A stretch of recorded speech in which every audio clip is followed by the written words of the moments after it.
What's up? I'm Luke and I'm making a video about this greenhouse. I haven't actually made one, just of a sit down and what I did in here, how I built it, what I used it for over the winter time, and how it works. So this is a hoop house. It's a greenhouse, but it's just 6 mil plastic over what used to be an old car shed or an old shed, metal frame.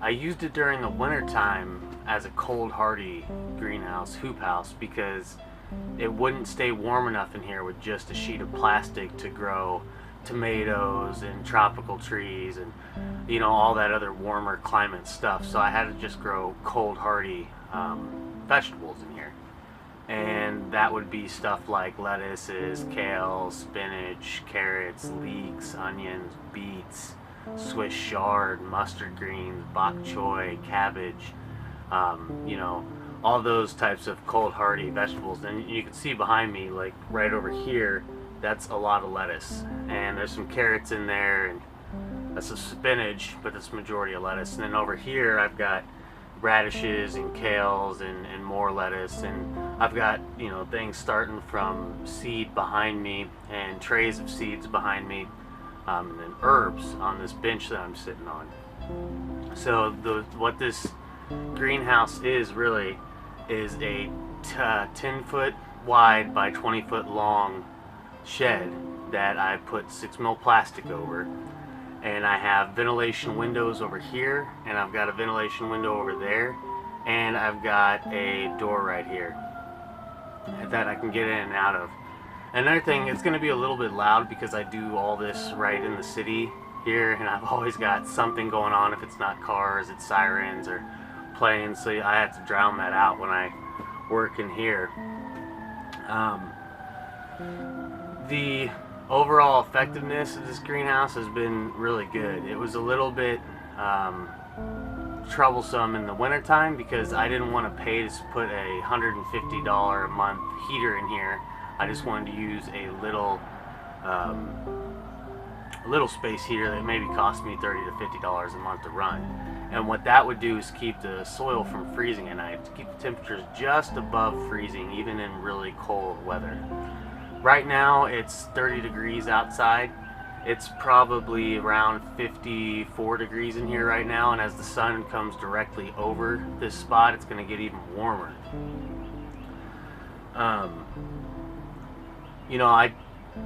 What inspired me to build this greenhouse was a few things. Obviously, I want to have more room to transplant my stuff into the garden, but I also really don't want to take a break during winter in gardening because I like being outside and I like dealing with plants. And the one way to do that is to have a greenhouse. Now, I'm not the type of guy that's gonna, go spend $3,000 or $4,000 to have a 10-foot by 20-foot glass greenhouse with the whole setup. So that's another thing that, what I like doing with this page, and that's why I call it Recycled Garden, is because I really am trying to recycle things that I find or people find and want to sell for cheap or just don't need anymore, and then I'll take them and reuse them. And so all this greenhouse in here was all recycled materials and scrap from various projects and people didn't want. So to build this greenhouse, it cost me nothing. I had a few people help me out with weed matting and a couple other things and all that, but I spent nothing on this. The only thing that I spent money on in this greenhouse is the soil, because I can't just go bring in really awesome soil. I did bring in my own compost, but I only fill up so much. This took 4 yards of soil to fill up these garden beds. 4 bags of Pure Light and 4 bags of peat moss too on top of that. So it was a little bit of expensive for the soil, maybe around $100.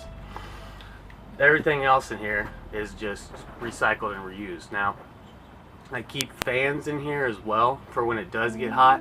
I can open up that window and I can open up these 2 windows and even the door if I want to set those fans on high so I get cross ventilation in here. Because even though it's a big greenhouse and it's hard to keep warm sometimes during the winter time, it's extremely hot in here when it's over 50 degrees and the sun's out. It'll be almost 90 degrees in here. It gets really, really hot.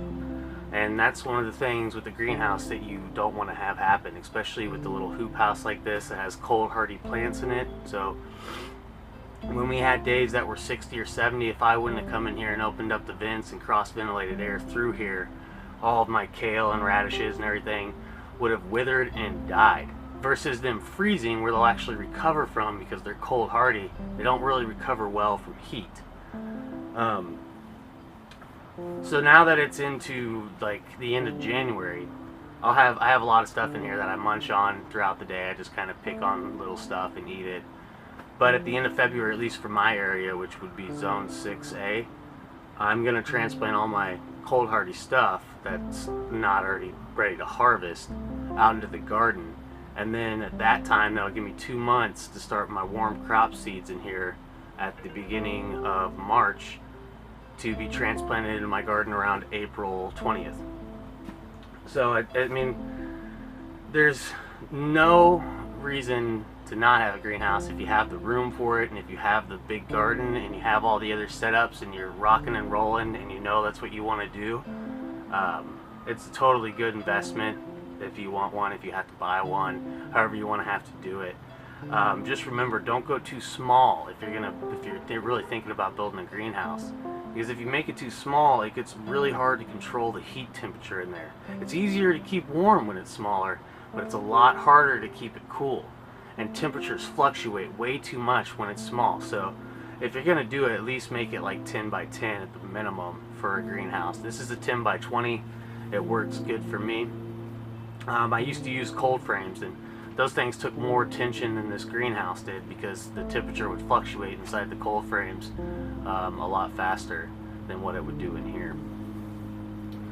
So that is basically what's going on in this greenhouse. There's a few other things I didn't mention. Obviously I have permanent beds in here, and that is to retain heat, because when you have stuff in flower pots inside like a greenhouse like this, they are a lot easier to dry out, to, you know, have problems with the soil actually freezing and getting too hot. So permanent beds inside the hoop house are really a must, just because it's easier to regulate temperature in a permanent bed as far as freezing and heating goes.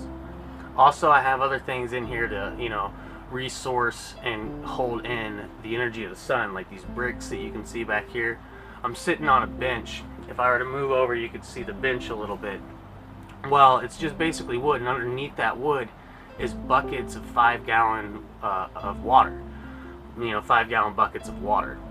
And what that does is, when it does get hot in here, that stores the energy and uses that thermal energy to push it off into the greenhouse when it's not hot. So that's why you gotta have, you know, either thermal containers of water or brick. Water works the best, and I've got them scattered on throughout here, and I've got brick over there and some floor matting.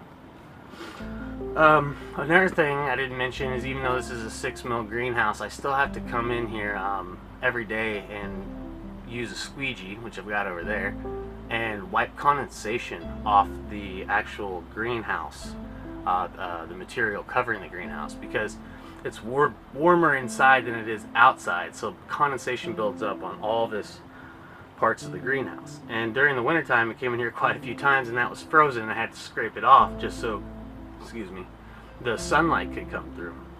There's a way to stop that too. If you really want a plastic greenhouse, you can get what's called a blower, and you can do 2 sheets of plastic, and in between the sheets of plastic you blow air, and by blowing air, that keeps the condensation off the sheets of plastic. For me, I didn't do that this year because I was trying to just, you know, not spend any money on this thing, see how it works, make sure it works how I want it to before I go investing in better plastic and a blower. But next year I will get better plastic, double blown, 2 sheets of plastic. That way I don't have to be scraping condensation off out here, because that cuts down on my sunlight to the plants. Now there's a whole mathematical equation behind, you know, the sunlight getting in through 1 sheet of plastic and what it is versus 2.